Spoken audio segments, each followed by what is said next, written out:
Nice to meet everybody. I'm Evan Smith. I'm co-founder and chief growth officer with a company called Mav. We are an AI call center that specializes in basically working purchase leads. When I come to these conferences, there's usually two types of audiences. There's folks that are generally pro buying leads and folks that are anti-buying leads. Are we pro anti-buying leads? Who's buying leads right now? Anybody? A couple people? All right, great. The whole point of this right now is that nothing that I'm going to talk about today is necessarily new. It is a classic playbook. It is the playbook that has been accessible to insurance agencies that run their business like a call center with like an insurance agency attached to it. And that has been the barrier to entry for so many agencies that struggle with buying leads. So many agencies that, when you go on Reddit and you look up, lead seller reviews and things like that, and it's just scam, BS. But then the agency down the street is buying 10, 20, 30,000 leads of the exact same quality, and they can make it work. And the difference between those two agencies is just process, and usually that agency that's buying those leads in volume is the one that is operating their business like a call center. Like I said, that hasn't been accessible. You either needed the capital or the expertise or somebody like me that spent their life, unfortunately, running call centers in order to make that strategy work. Otherwise, you were just kind of capped out at kind of the relationship and referral side of things. Real quick, I've been on every side of this. I've sold a ton of leads. I've bought a ton of leads. I've had my own domestic 100-seat call center that if I had the technology that was available today, I probably would have had 10 people and just not needed all that extra capital. I've worked with offshore operations in the Philippines and India, Costa Rica as well, and everything kind of always tends to break the same way. The things that have always worked, and again, this isn't a new playbook, the things that have always worked when you're buying leads: speed to lead, hitting a full follow-up cadence. So if your cadence calls for 8 calls, that you're actually getting to all 8 calls, and then consistent messaging. So the way that you've been able to accomplish this stuff in the past, going back to, is running your agency like a call center, having a dialer, right? Tight scripting, tight QA, rigid process. The problem with call centers is that they are expensive. It takes a lot of management layers to make sure that the messaging comes out perfectly every time. Dialers are expensive, leads are expensive, all these things are expensive. And so you either had the core competency in order to, when you entered, right, and started buying leads, or you had enough capital in order to absorb all the things that you were gonna get wrong while you figured it out. And that just, like I said, that core competency, there's no university of call centers anywhere, so it's like you either had to hire for it or learn it yourself. Again, it's the same playbook, everybody knows it, but it is hard to hire, it is hard to maintain, it's hard to train, and it's expensive to scale. And that is the problem that AI is solving right now with this exact playbook. 3 other things about leads. There are some myths that I've come across in the 20 years that I've been in and around the lead gen space, in and around the call center space. The first one is that price indicates quality. Price really just indicates competition for the lead. Now, you need a higher conversion rate, but what I've found is that the higher price leads are usually just the leads that your producers bitch about the least.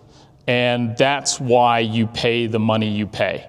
But at the end of the day, you guys aren't looking for the cheapest lead, you're not looking for the most expensive lead, you're not looking for the highest quality lead, you're not looking for the lowest quality lead, you're looking for the answer to a math problem, which is, does this fit into my cost of acquisition? And wherever that is, whether it's a $1 lead or a $10 lead or a $30 live transfer or a $90 live transfer, as long as it fits into that cost of acquisition budget, we found that agents are pretty willing to continue to spend that money. Also, the idea that exclusive leads exist and that exclusive leads are somehow the solution to low-performing leads. All right, so you've tried shared leads, you're competing against 3 or 4 other agencies, you've got a bad process, they've got a bad process, it's just kind of who gets there first. And if you buy an exclusive lead, it doesn't fix your process, it just means that there's 3 less companies reaching out. But the process is still, you'd be surprised at how flat the conversion rate is from a shared lead to an exclusive lead. All you're doing is donating unnecessary marketing dollars to the lead seller. If you have a bad process, you are still going to end up with a bad cost of acquisition, regardless of if it's a exclusive lead or a shared lead. And the last one, and this is the one that pops up the most, is that quality of leads is inconsistent. And that is something that we're seeing every day is just patently false. The bigger variable in all of this is the process. This is 1 week of leads performing within our system. This is January 26th to January 30th of this year. It's one vendor, it's EverQuote, it's real-time leads. If you talk to a sales rep at EverQuote and they talk you into buying leads and this was your first week of buying leads, you would be saying, I knew these leads were a ripoff, they started great and they went to crap. I knew it, I shouldn't have spent that money, they ripped me off. I'm gonna go post on Reddit about how big a ripoff this was. This is the exact same filter set, but if we just zoom out. This is the same vendor, we're just zooming out from September to end of March. Now, a lot of this has to do with improvements that we're making in our process and in the way that we're training our bot and doing our machine learning and things like that and adding features and adding different parts to the conversation. But it's remarkably consistent over time. Okay? Because our process, because we're an AI call center, because every lead gets treated the exact same way every single time, that the consistency in the leads is able to shine through. That of course, that if you buy 100 leads and you only need a 2%, let's say you're buying a $3 lead, you need a 2% convert, or a $6 lead, you need a 2% conversion to get a $300 cost of acquisition. That means that the other 98% of leads that you don't close, it doesn't matter what those are, good, bad, or indifferent, right? You just need to close your 2%. But there's so much room for there to be bad leads in there that everybody gets distracted by the 98 instead of looking at the 2 that they closed, right? And they look at how much work went into working the 98 and how much wasted effort went into working the 98. But again, if your cost of acquisition fits, right, and you've got the operational capacity to work the leads, who cares what happened to the other 98 or the other 97 or the other 96? Leads are incredibly consistent when you're consistent. And that's why call centers and that's why the agencies that have run their businesses like call centers have been able to make leads work that 90% of the industry thinks are a scam, is because they run a consistent process day in, day out, lead in, lead out. Now with AI, all of this is accessible to everybody. You don't need a call center guru. You don't need to work overseas. You don't need any of this stuff, right? I can hand you a call center now in about 2 weeks, and your barrier to entry, your barrier to making leads work has gone from expensive and scary and variable to I can pretty much predict what you're going to get from your leads within about, a month. Right? And I can tell you which lead vendors are already performing well within the system, and I can walk you down this path. All this knowledge that I've accumulated over 20 years, unfortunately, I just can now give away in 2 weeks. So I'm out of work after this company's run its course. The reason this works, automation that never misses, it gets to every lead every time, regardless of how many leads you send it. You can't say that about humans. You give somebody 10 leads on Monday and you give them 100 leads on Tuesday. How many dials they're able to make per record, their ability to get through the cadence, that is entirely variable. If you give Mav 10 leads on Monday and 100 leads on Tuesday, every lead gets treated the same way. So when you find a great vein of leads, you're able to just buy them as opposed to having to wait to hire the staff to make it work. And with rates changing and with competition in the market, if you're a month behind somebody else, you're going to miss that opportunity. We make it so that you can make those decisions faster, and we make it so that you do not have to wait for staff in order to take advantage of great marketing opportunities, cheap leads, et cetera, et cetera. Also, friendly, fast, and the data feedback. We can help you make decisions so much faster than you could with a traditional call center. We reached out to Gary on behalf of a client. Gary said, went down the happy path. That's the yes, yes, yes, own 5+ years on the left. We asked those qualifying questions to make sure there's genuine interest. We asked those questions to make sure so that there's commitment into the process of talking to us. All of this stuff is an opt-in, right? Gary doesn't have to respond to any of these text messages. So every time he's responding, it's like that old, if you can get 3 yeses at the top of the conversation, you're that much more likely to get more yeses down the line. Every question that Gary answers means that he's that much more incrementally interested in getting a quote, right? He's working through this process with us. Problem is, in the middle column there, Gary tells us he cannot talk right now. He's in the hospital, and he can't talk until he's discharged. Now, hospital and discharge are not anything that we've trained our model on. They're not part of our scripting. That would be impossible to do. But the bot is reflexive enough that it is now able to work those words and work the empathy into the conversation so that Gary is being treated like a human and not just like some number on a list. If you give me and Mav one lead each, I will look more human than the AI bot, and all of you would too.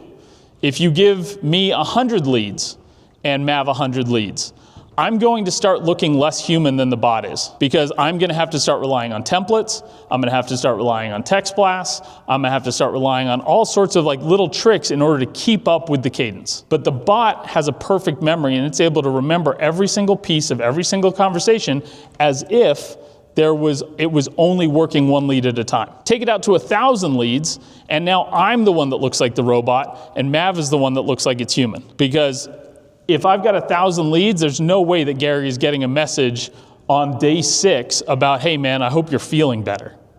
Because there is no templated blast for all the people that told me they were in the hospital.